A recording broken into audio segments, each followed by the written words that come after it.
Salam kerahiman. Hari ini kita ketemu tanggal 18 Juli. Akan baca dari diary 918. Itu adalah doanya Suster Faustina. Kita mulai ya. Dalam nama Bapa dan Putra dan Roh Kudus. Amin. Santa Faustina, engkau berkata bahwa misimu tidak akan berakhir karena kematianmu. Dan kami percaya engkau tidak akan melupakan kami. Yesus juga berjanji kepadamu, bagikanlah rahmat-rahmat kepada siapa saja yang engkau kehendaki dan kapan saja engkau mau. Berdasarkan hal tersebut di atas, kami meminta doa syafaatmu Santa Faustina, terutama untuk rahmat yang akan kami butuhkan, yaitu rahmat kesetiaan pada inspirasi Roh Kudus dan menjadi orang yang suci. Tolonglah kami agar percaya pada Yesus seperti yang Engkau lakukan dan memuliakan Tuhan di setiap saat dalam hidup kami. Amin. Dalam nama Bapa dan Putra dan Roh Kudus. Amin. Kita buka sama-sama 918. 5 Februari 1937.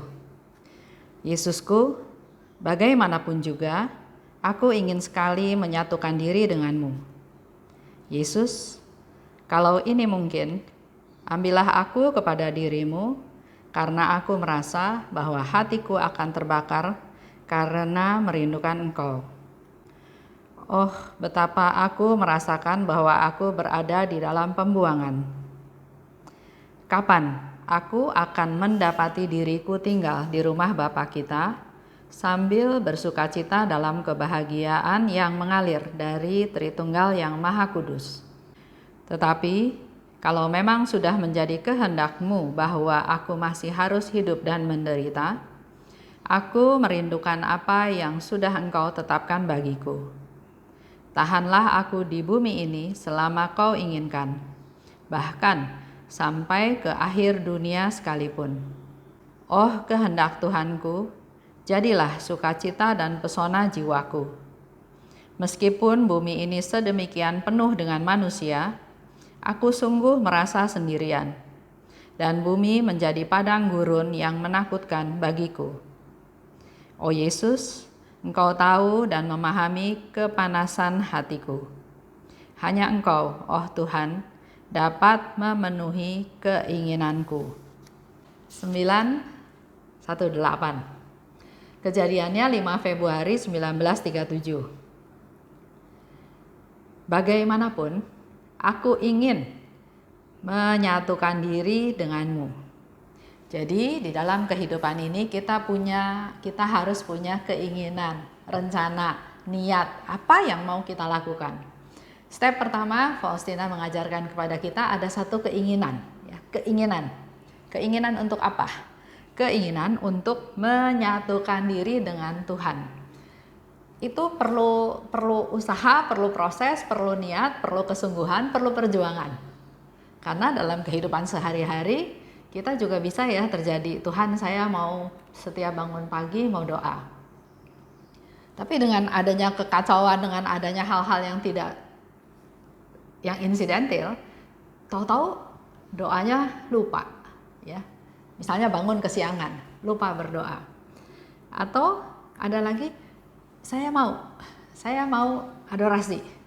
Tapi pas jam mau pergi adorasi, ada aja gangguan, ya. Jadi di sini Suster Faustina mau mengajarkan kepada kita punya keinginan. Keinginan itu harus yang sungguh-sungguh diperjuangkan, dilaksanakan, diusahakan, bukan ya sudahlah. Kalau hari ini nggak bisa, besok lagi. Besok, kalau besok nggak bisa, ya sudah lusa. Maka selama-lamanya tidak akan tercapai keinginan tersebut. Aku merasa bahwa aku berada dalam pembuangan. Kapan? Aku akan tinggal di rumah Bapa. Jadi dia merasa selama ini, dia merasa ada dalam pembuangan. Dan yang dia harapkan adalah kapan saya akan tinggal di rumah Bapa. Saya mau sharing sedikit cerita dari satu cerita ya, saya baca di buku. Pada tahun 1993 ada seorang bapak namanya Bill. Anaknya kecelakaan, ditabrak sama pemabuk. Jadi di satu daerah anaknya ketabrak sama seorang pemabuk dan anaknya meninggal. Dia ada satu penderitaan, ada satu kehilangan, kemarahan, kekecewaan, ya. Si Bill ini merasakan hal tersebut. Nah, semua kemarahan, dendam, kekesalan, kesedihan, kehilangan itu dia pikir akan beres pada saat si pemabuk ini dijatuhi hukuman. Dia harap sih hukuman yang seberat-beratnya. Jadi selama proses pengadilan, selama proses itu, dia memang merasa marah, dendam, sedih, kehilangan ya. Tapi dia berpikir kalau orang itu sudah diputus sama pengadilan dihukum dan hukum seberat-beratnya, maka semua hal kesedihan, dendam dan lain-lain akan hilang. Tapi ternyata dia tetap nggak bisa merasa damai. Setelah si pemabuk itu diputus pengadilan dihukum, dia tetap nggak bisa merasa damai. Dia tetap merasa kehilangan, dia tetap merasa sedih, dia tetap merasa, aduh, ini gara-gara orang mabuk, anak saya jadi korban. Sesuatu yang dia nggak bisa terima, walaupun akibat daripada tabrakan tersebut, si penabrak sudah harus menanggung segala resikonya. Dia merenung, dia bergumul, dia bertanya sama Tuhan, sampai ke satu titik, akhirnya dia sadar bahwa kedamaian dalam hati dia itu tidak ditentukan oleh putusan pengadilan, tidak diputuskan oleh si penabraknya dihukum seberat-beratnya, tapi dia merasa bahwa saya yang harus merubah jalan pikiran saya yang harus mengatasi kesedihan, kemarahan, dendam ini saya, kuncinya di saya, bukan di orang lain. Nah, dengan tahu, sadar hal ini, maka step berikutnya adalah dia mulai belajar mengampuni si pemabuk ini. Ya, si pemabuk ini juga mungkin punya keluarga, mungkin juga punya anak. Gara-gara dia melakukan satu kelalaian, kesalahan, menabrak anaknya Bill, maka dia masuk penjara. Si anaknya juga yang di rumah kehilangan ayahnya, dia mulai melihat bahwa yang menderita itu bukan dia aja, orang lain juga menderita, orang lain juga merasa susah, orang lain juga merasakan kesusahan, penderitaan, kesedihan. Nah, pelan-pelan, step by step dia terus berdoa sama Tuhan, dia terus minta sama Tuhan supaya dia bisa mengampuni si penabrak tersebut. Akhirnya sampai ke satu titik juga, akhirnya dia bilang, iya, saya mengampuni si penabrak.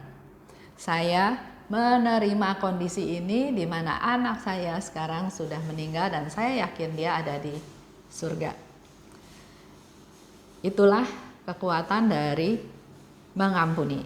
Jadi kita menghadapi masalah sama seperti Suster Faustina juga ya, dia merasa, aduh saya ini ada di pembuangan. Saya ingin apa? Saya ingin bersatu dengan Tuhan. Nah, oke, jangan merasa terus-terus susah di dalam pembuangannya, tapi tujuan saya adalah bersatu dengan Tuhan. Apa yang harus saya lakukan supaya saya bisa bersatu dengan Tuhan? Step berikutnya yang Suster Faustina lakukan adalah, tetapi kalau memang sudah menjadi kehendakmu bahwa aku masih harus hidup di dunia ini, masih harus hidup di pembuangan ini, masih harus menderita, maka aku merindukan penderitaan tersebut. Apa yang sudah engkau tetapkan untukku. Lihat ya contohnya ya, Suster Faustina sangat ingin bersatu dengan Tuhan. Dia sekarang ada di pembuangan, tapi pembuangan itu jangan menjadi masalah seperti tadi si Bill. Jangan anaknya kecelakaan itu menjadi masalah terus, tapi maju ke depan. Apa next step-nya?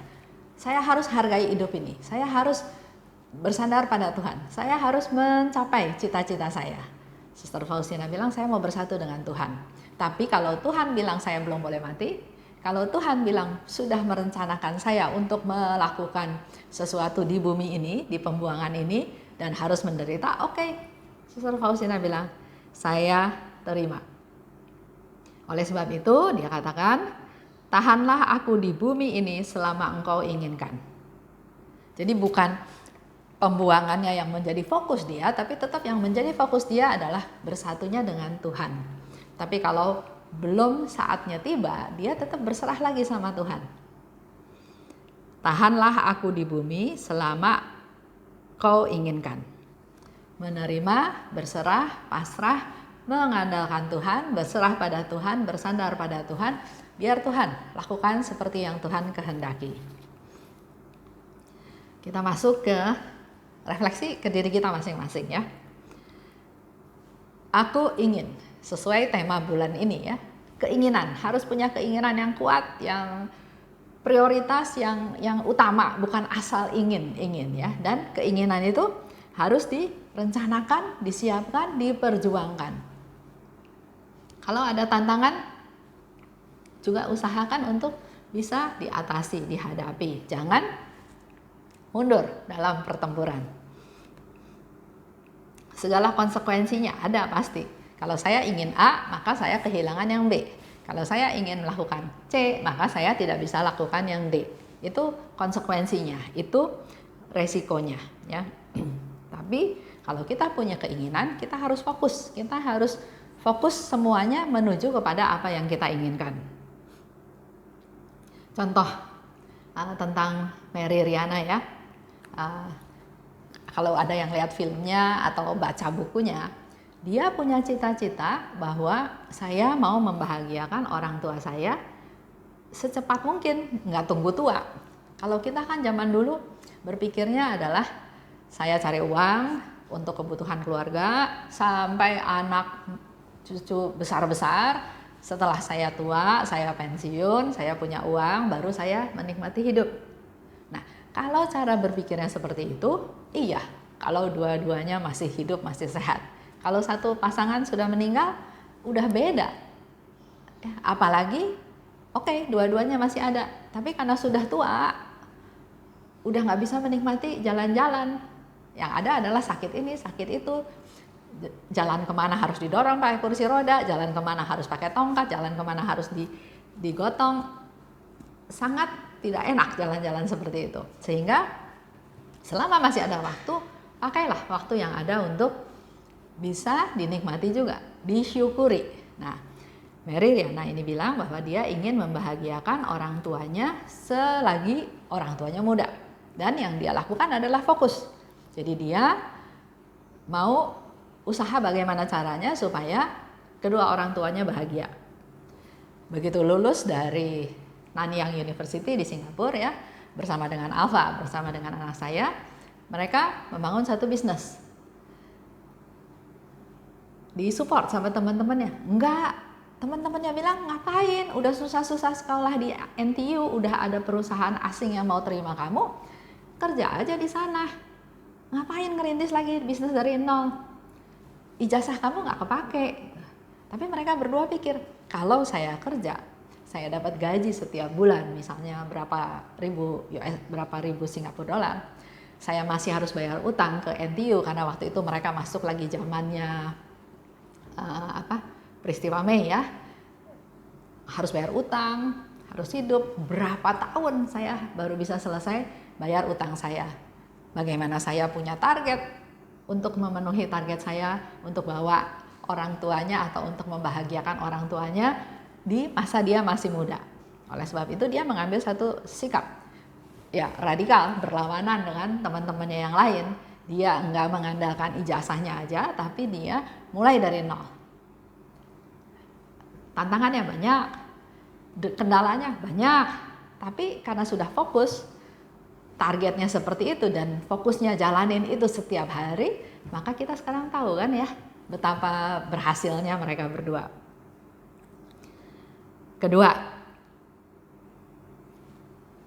Suster Faustina juga mengajar kepada kita bahwa selain kita punya keinginan, kita juga punya keinginan untuk melaksanakan kehendak Tuhan. Konkretnya apa? Ya, bukan cuma Tuhan saya mau melakukan kehendak-Mu. Tuhan kalau saya mau berbagi, tapi cuma mau ya enggak, tapi konkretkan, lakukan, nyatakan, laksanakan ya, konkret. Dan seperti Suster Faustina juga bilang, tahanlah aku di bumi. Begitu pula dengan kita. Ya, tahanlah aku di bumi. Tetap jalanin hidup ini yang biasa kita harus lakukan dengan cara yang luar biasa. Sekarang masih kembali lagi, masih zaman Covid. Saya malah masih mendengar kalau di DKI Jakarta PSBB transisinya diperpanjang sampai tanggal 30 Juli. Hal ini disebabkan karena hasil dari rapid test, dari banyak hal ternyata belum menunjukkan sesuatu yang positif yang diharapkan, sehingga masih ada program PSBB transisi sampai akhir bulan. Nah, yang harus kita lakukan, jangan ngeluh, jangan merasa bosan di rumah, jangan merasa nggak bisa melakukan apa-apa, tapi jalanin, syukuri. Terima kasih Tuhan karena dikasih udara yang cerah, terima kasih Tuhan karena dikasih kesehatan, terima kasih Tuhan karena banyak hal yang bisa kita lakukan sebetulnya di dalam rumah kita masing-masing.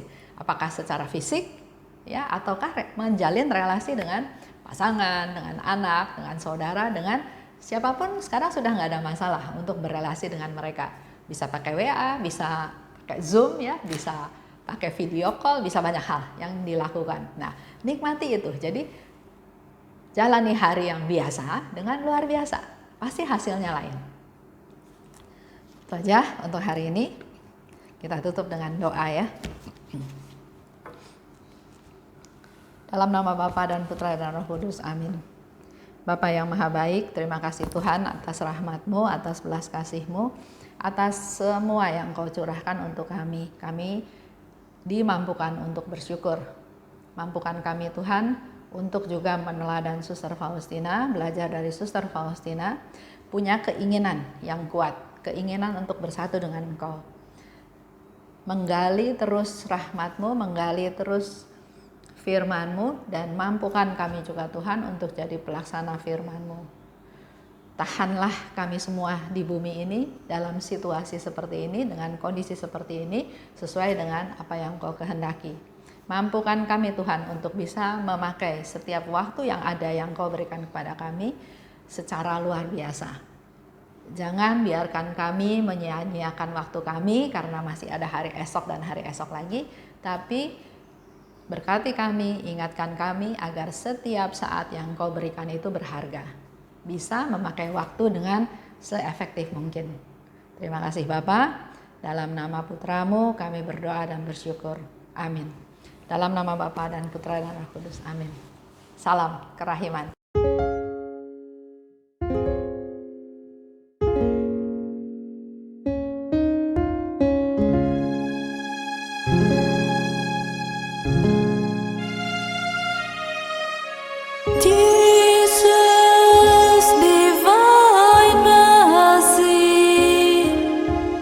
Dear